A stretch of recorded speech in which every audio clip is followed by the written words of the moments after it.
Before I ask about Wembley, what is Rudge mode? Because she didn't have an answer for it. Now, does anyone know what it is? Has she given you all T-shirts or is she making you order them? Rudge mode? Yeah. Oh no, I'm not too sure what that is either at the minute. To be fair, with Rudgie, she's such a character. She's the crazy one of the group that always manages to get us all involved in whatever crazy thing she's got going on. So who knows? Wembley, what does it mean to you?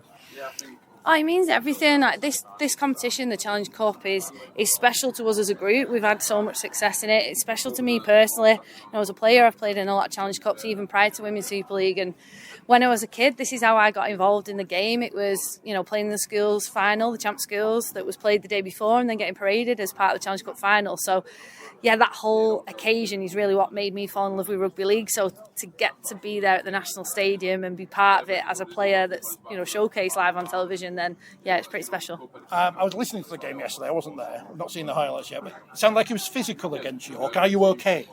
Yeah, we're okay. Everyone's pulled up good, which is a big relief, really. I think that's tough when you've got a game like that before a final. How do you play the game? You're trying to just focus on it and not have an eye on the next week, but it's so hard not to. So yeah, tough and physical as it always is against York, and went down to the wire as usual. But yeah, really happy to get out on top with the 2 points, and you could see the relief in everyone's faces at the end of the game. When that final whistle went, it was like full shift to Wembley mode. Starting on the bench, not starting, or not playing at all, which would you have preferred in that sense? I don't know. It's the first time I've started on the bench since my debut in 2018 when I was coming back from an ACL injury. So it was new for me. I was quite agitated on the bench, I'll be honest. I didn't enjoy it. Whereas when you're not playing at all, I suppose you're in that mindset. Whereas I weren't sure when I'd come on or where I would come on.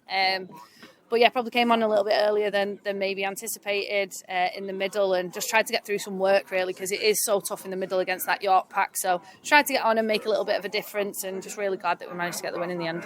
You've had a good start, Wigan. What are you expecting from them on Saturday? Yeah, we've watched them closely, and we've not played them yet, which I think adds to the anticipation of this final, because everyone's saying how good they are, and we can see that from the games we've watched. So yeah, we expect them to throw the ball around a lot. They've got some really fast, really skillful players that can cause you a lot of damage, as Leeds and York have found out. So yeah, we know that we've got to be our best, particularly defensively. I think we can score points. You know, we've got a team of really talented players that can score some points, but we've got to be our best defensively. I think Wigan will test us more than anyone else has in terms of that ability to shift and defend on edges. So that's what I'm sure they'll throw at us, and that's what we need to make sure we sort out. Not necessarily that you're going in as underdogs, but everyone's talking about Wigan rather than you. Is it a nice position to be? A little bit, yeah. I think whenever you're sort of favourites, whenever you're the reigning champions or you've won the competition and the trophy a lot, I think everyone naturally always wants the other one to win anyway. And obviously this Wigan side has been really exciting at the start of the year, and they've got a lot of great young talent that people want to get behind. So for us, yeah, we're fine with being the underdog, because I think the more pressure we can pile on Wigan, the better.